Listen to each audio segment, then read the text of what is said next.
And here he is, Michael Savage. I've been here my whole life.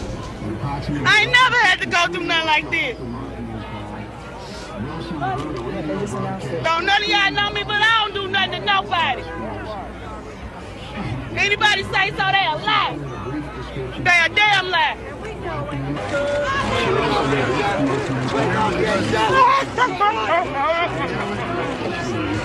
That was somebody's child.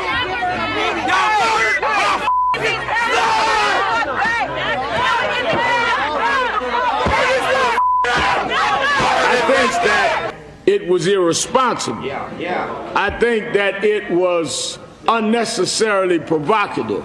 But I think it only cleared why many of us said, let's go to the federal government from the first place. I'm not making sure. I'm giving an analysis that turn it off already. compounded. We know what happened here. All right, turn it off. Turn it off. It's a tragedy all around. There's enough blame to go around. But who do you blame for the riots and looting?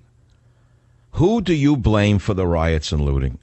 Who do you blame for the businesses that were burnt to the ground, all minority-owned? Walgreens, Little Caesars Pizza, AutoZone, Beautytown, Title Max, Family Dollar Store, and O'Reilly Auto Parts. Who do you blame for burning these stores to the grounds? Cake store attacked by vandals. Who do you blame for not reporting that this innocent young man, Michael Brown, was not returning from a medical school class in anatomy or physiology? He was not walking back from college. He had just beaten up an immigrant Indian shopkeeper. It's on tape for you to watch if you care to watch it. Beat the guy up, threw him around like a little rag doll in his store, then robbed his store of cigarillos and whatever. Petty larceny and an assault. And he was out on the street, and the Indian shopkeeper called 911. The police were looking for someone who matched the description of Brown. Wilson saw him, said, go over to the sidewalk. The rest is history. You've read everything. You've heard everything. But why is that left out of the narrative?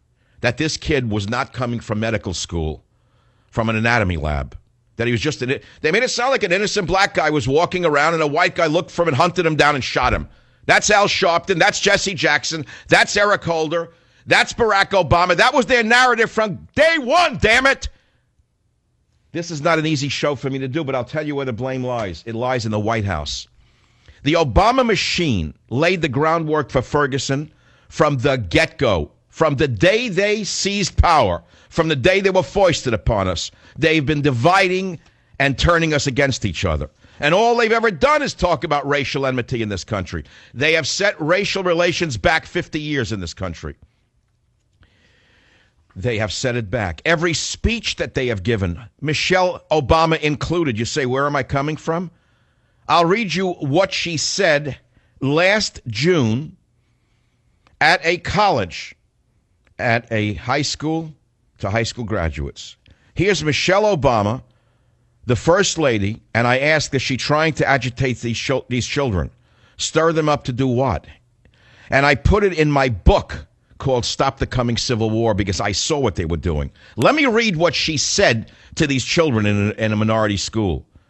She said this. She said, the fact is that your experience here in Topeka would have been unimaginable back in 1954 when Brown versus Board of Education first went to the Supreme Court. This would not be possible. Back then, Topeka, like so many cities, was segregated. So black folks and white folks had separate restaurants, separate hotels, separate movie theaters, swimming pools, and of course, the elementary schools were segregated too. And I asked you, how do you feel about the First Lady stirring up such racial enmity in this speech? How would you feel if I told you that I believe it's not an isolated incident? And then on page 3, see, I saw this coming. I didn't know how it would come, but I saw this coming. They were laying the groundwork for a conflagration in the country.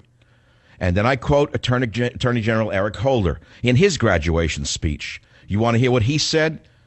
The man of peace? Here's what Eric Holder said. Codified segregation of public schools has been barred since Brown versus Board of Education. But in too many of our school districts, significant divisions persist and segregation has reoccurred, including, listen to this carefully, zero-tolerance school discipline practices that, while well-intentioned and aimed at promoting school safety, affect black males at a rate 3 times higher than their white peers. Wink, wink, nod, nod. Don't listen to the law. Don't follow the rules. We'll cover you. We got your back. Thank you, Eric Holder. Did you hear what Eric Holder said?